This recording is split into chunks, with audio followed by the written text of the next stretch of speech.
Murder কেসে without giving আমি বলবো কি খুব বেশি এফর্ট সুস্থ ভাবে 8টা 8.5টা মাস মধ্যে আজকে কনভিকশন করলাম। এন্ড এটা এক মাস ইনক্লুড করে আমার দুর্গা পূজা যে টাইমে আমার কোর্ট বন্ধ ছিল, খুবই সুন্দর কাজ করেছে মধ্যমগ্রাম থানার যে টিম আছে, ট্রায়াল মনিটরিং টিম, এই কেসে যে স্পেশাল পিপি আছেন শ্রী বিভাস চ্যাটার্জি, ইনার পুরো টিম খুব হার্ডওয়ার্ক করেছে। তো আগে আমি একটু ইনভেস্টিগেশন পার্ট বলে দিই। 25 ফেব্রুয়ারি সকালে 7:30টা নাগাদ আমার কাছে সিপি ক্যালকাটা স্যার যে আছেন ওনার একটা কল ঢুকে, ও স্যার বলেন কি আমার কুমারটুলি যে ঘাট আছে ওখানে একটা দুটো সাসপিশিয়াস মহিলা with the suspicious trolley bag, যার মধ্যে একটা somewhere around 50 years old একটা মহিলার আনআইডেন্টিফাইড একটা মহিলার বডি আছে, অ্যাম্পিউটেড বডি আছে, এটা পাওয়া গেছে। और ইনাকে একটু জিজ্ঞাসাবাদ করে দেখা গেলাম কি ইনার বাড়ি আছে মধ্যমগ্রাম থানার। এন্ড স্যার তারপরে আমাকে ইনস্ট্রাক্ট করেন কি একটু আইসি কে পাঠাবেন, ওখানে ভেরিফাই করে নেবেন কি এটাই কি পিও অ্যাকচুয়ালি বাড়ি আছে কিনা, ওখানে থাকে কিনা। তারপরে আমার সঙ্গে সঙ্গে আইসি মধ্যমগ্রাম আর ওনার যে টিম আছে বেরেশপল্লী যেখানে ও রেন্টেড একটা ভাড়াটিয়া হিসাবে থাকতো ওখানে যায়, একটু জিজ্ঞাসাবাদ করে দেখে গেলাম কি ওখানে যে দুটো একিউজ মহিলা যার নাম ফাল্গুনি ঘোষ আর আরতি ঘোষ আছে, ये এখানে ভাড়াটিয়া হিসাবে থাকে একটা ঝুমা সরকার বাড়িতে। তারপরে আইডেন্টিফাই করলাম কি বডি কার আছে, তো ভিকটিম সুমিতা ঘোষ ওনার হাজবেন্ডের পিসি হয়ে আইডেন্টিফাই হয়েছে। And with that investigation start हुए। 2 दिन कैलकाटा पुलिस इन्वेस्टिगेशन आगे नॉर्थ पोर्ट पीएसए केस हुए।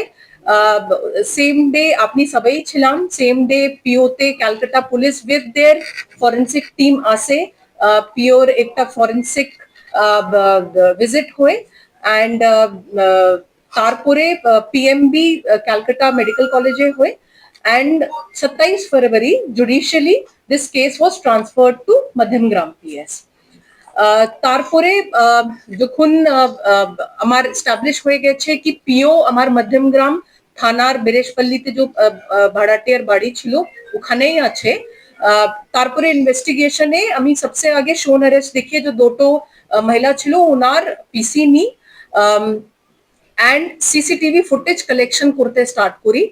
কিছু আমাকে ক্যালকাটা পুলিশ হেল্প করেছে, কুমারটুলি ঘাট থেকে কি করে এসেছে ওখানে দেখা গেছে কি একটা সাদা রঙের ট্যাক্সি ছিল, ওখান থেকে ও নেমেছে এন্ড ওটাই ডেভেলপ করে কিছু উনি দিয়েছে। ওটা আমি পেয়েছি কি দোলতলা থেকে উনি একটা সাদা রঙের ট্যাক্সিতে উঠেছেন। এর আগে যখন পিছে ডেভেলপ করেছি তখন ওনার বাড়ির কাছে একটা সিসিটিভি পেয়েছি কি ওখানে একটা ট্যাক্সি ভ্যান ওয়ালা আছে, ওকে হায়ার করে ওখান থেকে দোলতলা গেছে। সো ফর দিস প্রসেস আমি we did get pattern analysis जो হয়ে যেখানে ওর ডিটেলে পিপি সাহেব বলে দেবেন कि गेट पैटर्न एनालिसिस है बेसिकली सीसीटीवी कैमरा में जे रकम movement accused party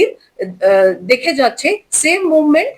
with order of court কিছু ছবি और ভিডিও নেওয়া হয় এন্ড তারপরে এটাকে কম্পেয়ার করা হয় and depending on the result this has been accepted as a exhibit by the learned court. করেছি যখন 25 তারিখে সকালে পিও থেকে বেরেশপল্লী থেকে আপতিল কুমারটুলি ঘাট ये কি করে গেছে ये পুরো আমি প্ল্যানারকে দিয়ে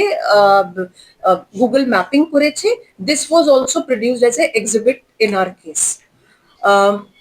अगर আমি হিকअप से या फिर टफ এখানে বলবো যে আমার মধ্যমগ্রাম থানা খুবই ভালো কাজ করেছে। ইনিশিয়ালি ছিল কি কখন এসেছে, মোটিভ কি ছিল, আগে যে দুটো একিউজ ছিল দুটো মহিলা কোয়েশ্চেন ছিল কি কি উনি এরকম এতো বেরহমি সে অ্যাম্পিউট করতে পারবেন কি পারবেন না, কি কাউকে হায়ার করেছেন। তো ওটাকে নিয়ে ফির বারবার রিগ্রেস ওনার জিজ্ঞাসাবাদ হয়েছে and then we got to know कि जो आरती घोष আছে जो মা ছিল वो एक टाइम में কিছু medical profession I think something related to আয়া या নার্স ছিলেন তো ওনার কাছে কিছু she had knowledge of this medical profession তো वही बेसिकली ওনার পা जो আছে ওটা কেটেছে বিকজ जो বড় নীল ট্রলি ব্যাগ ছিল ওর মধ্যে বডি ঢুকছিল না ট্রলি ব্যাগ কি করে অ্যাকোয়ার করেছেন that was also a very interesting story কি আগে ওনার বাড়িতে একটা ছোট ট্রলি ব্যাগ ছিল ওখানে ও ট্রাই করেছে ঢুকাতে পারে নেই নেক্সট ডে সুমিতা ঘোষ जो ভিকটিম আছে ওরই এটিএম কার্ড নিয়ে ওরই টাকা খরচ করে ওর বডিকে কিভাবে ডিসপোজ করবে ওটা ট্রলি ব্যাগ বড়া বাজার থেকে কিনেছে কোথায় থেকে কিনেছে वो भी একটা আমার ডিফিকাল্ট পার্ট ছিল বিকজ শপ আইডেন্টিফাই করতে পারছিল না দুটোই जो অ্যাকিউজ পার্টি ছিল and later on that person যার শপকিপার ছিল he was part of our witness total 64 witness ছিল এই কেসে 32 I think এক্সামিন করেছেন one of the reasons कि जो हमारे इम्पोर्टेंट विटनेस ছিল और आई थिंक যখন 25 তারিখে ঘটনা অ্যাকচুয়ালি আপনি দেখবেন 23 তারিখে রাতেই হয়ে গেছে एक रात और पूरा दिन ये বাড়িতে রেখেছে 24 তারিখে গেছে ये सब কিনতে और জুয়েলারি भी শপে বিক্রি করেছে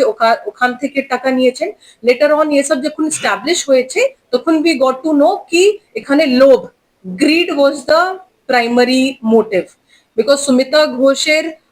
जो হাজবেন্ড ছিল ওর সঙ্গে খুব ভালো রিলেশন ছিল না ওর কাছে প্রপার্টি এন্ড কিছু ক্যাশ ভালোই কিছু অ্যামাউন্টে ওর অ্যাকাউন্টে ছিল তো এনার গ্রিড ছিল কি একে হটিয়ে এর থেকে ये सब এর নিজের নামে করে নেবে या फिर এটাকে নিজে অ্যাকোয়ার করে নেবে সো তারপরে আই থিঙ্ক 20 মেতে 25